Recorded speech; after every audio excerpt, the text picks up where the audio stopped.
This is not subjective. This is the absolute fact. I just happen to have been born here. The object of the sentence is the person or thing affected by the action of the verb. I am the object, and I have been treated as such. My birth certificate is a warehouse receipt. The objective of the sentence was to illustrate exactly how random and meaningless the geography of my birth truly is. I have been colored green, but not with envy. Jaded, this tricolor has chained me. Denomina dominated, my nationality makes me a detainee. I, the object, am the commodity, not my multifacets, my strangeness, and my oddity. Every Irish parish is a conveyor belt, assembling Irish warriors, saint scholars, and Celts. So I rue the day of my rural upbringing, and I fight the night when I'm forced into national anthem singing. Shinna fina fall, a toffig yal hegerin.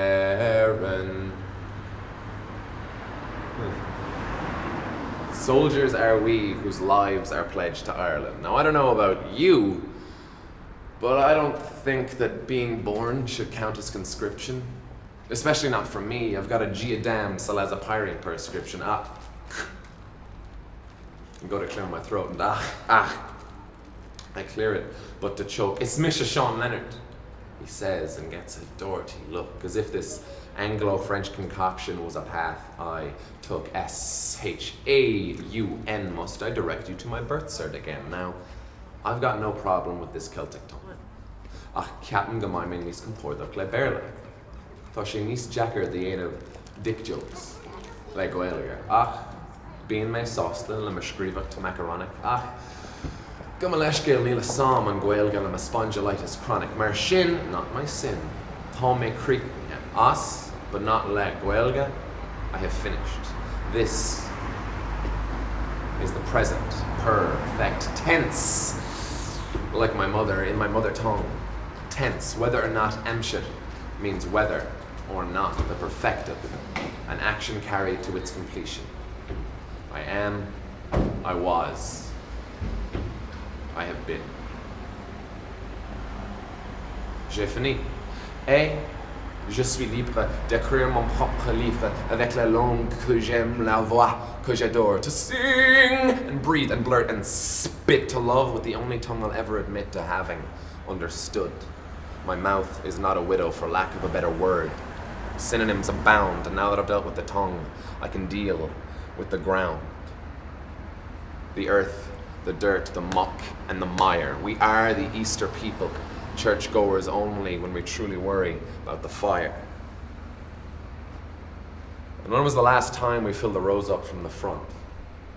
Are the verses like a fireball nobody wants to feel the brunt? Since when is shaking hands a chore, with apathy too lazy to exude from our pores? And I don't want to be like all the other post-teen rebels railing against anything to make themselves feel more or better, although I do feel badly. I think I need some practice, and it doesn't help that I get boxed in by the Oireachtas. And no, this is not just a reaction to the ga-heads who mocked us, though I admit I do not hurl except when I have drunk too much. I do not Gaelic except when I have drunk too much. So repel that pop culture slang, teen soap twang, because my mom minds kids but the TV raised me. Power Rangers might have morphed. It was my brother's teasing changed me, Guinness. Potatoes. Crack and that fucking tiger. These do not unite us. These are the national divider. We are all icebergs. You can only see the tip of us. We need to stop just slacking each other, celebrating when others suffer and spiting them when they recover. We do not love or lift up nearly hard enough. We are all tender lovers. You can only feel the tip of us. Mathomwij, Gaelgori, no Bearlori, Mauchline, no Moonshori, icebergs or not, let's set sail in that uncertain sea. Liberté, égalité, fraternité, Irish, English, French, brother, student, son, I am, I was, I have been. But if we try, then together we can be Titanic.